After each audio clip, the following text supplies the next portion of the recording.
হাবিব আপনাকে নির্দেশ দিলাম, মানে আপনার উম্মতকে নির্দেশ দিলাম, কিয়ামত পর্যন্ত আপনার উম্মত যেন 3 শ্রেণীর মানুষের সাথে না মেশে। কয় শ্রেণী? এদের সাথে যেন কোনো সম্পর্ক না রাখে। 1 নম্বর, মান আগফালনা কলবাহ, যেই মানুষেরা আল্লাহ রাব্বুল আলামিনের জিকির থেকে নিজেদের অন্তরকে দূরে সরায় ফেলছে, গাফেল বানায় ফেলছে। দুনিয়ার ঠাঁট বাট, টাকা পয়সা, চলাফেরা, জামা কাপড়, খাওয়া দাওয়া, বাড়ি ঘর খুব হেভি, কিন্তু আল্লাহর স্মরণের সাথে তাদের সম্পর্ক নাই, গাফেল বান্দা।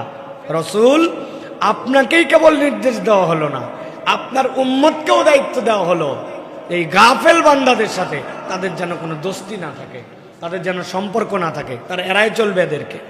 এটা 1 নম্বর।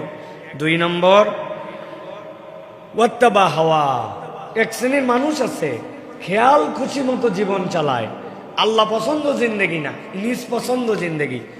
আল্লাহ মানে না এরকম না, তবে আল্লাহ ততদূর পর্যন্ত নেয় যতদূর উনার লাগে, আর যে পর্যন্ত যে লাগে না আল্লাহকে বাদ দেয়। 30টা রোজা রাখে, রোজায় পানিও খায় না, রোজায় খাদ্যও খায় না, আল্লাহ মানা করছে। কিন্তু ঈদের দিনে বেহায়া পোশাক পরে বাহিরে ঘোরাফেরা করে, ঈদের দিন থেকে নামাজ কালাম বাদ দিয়ে দেয়, রোজাও রাখছে আল্লাহর নির্দেশে, ঈদের আনন্দও করছে নিজের অন্তর যেরকম চাই এরকম করে। আল্লাহ বলছেন ওয়াত্তাবা হাওয়া, তার সাথে সম্পর্ক রাখবেন না। আপনার তার সাথে খাই খাতির রাখার কোনো প্রয়োজন নাই, যে মন পছন্দ জিন্দেগি চালায়।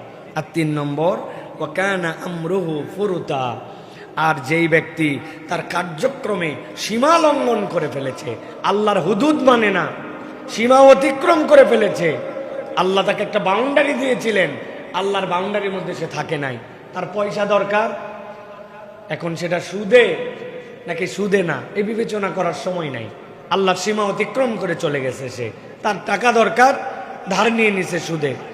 কামাই রোজগারের জন্য কিছু কথা বললে কামাই রোজগার বাড়বে, এই জন্য হালাল হারামের বিবেচনা করে নাই, হারাম ব্যবসায় নিমজ্জিত হয়েছে, মিথ্যা কথা বলতে শুরু করে, ধোঁকা দিতে, প্রতারণা করতে কোন রকম তার কুণ্ঠিত হয় না, সীমা লঙ্ঘনকারী।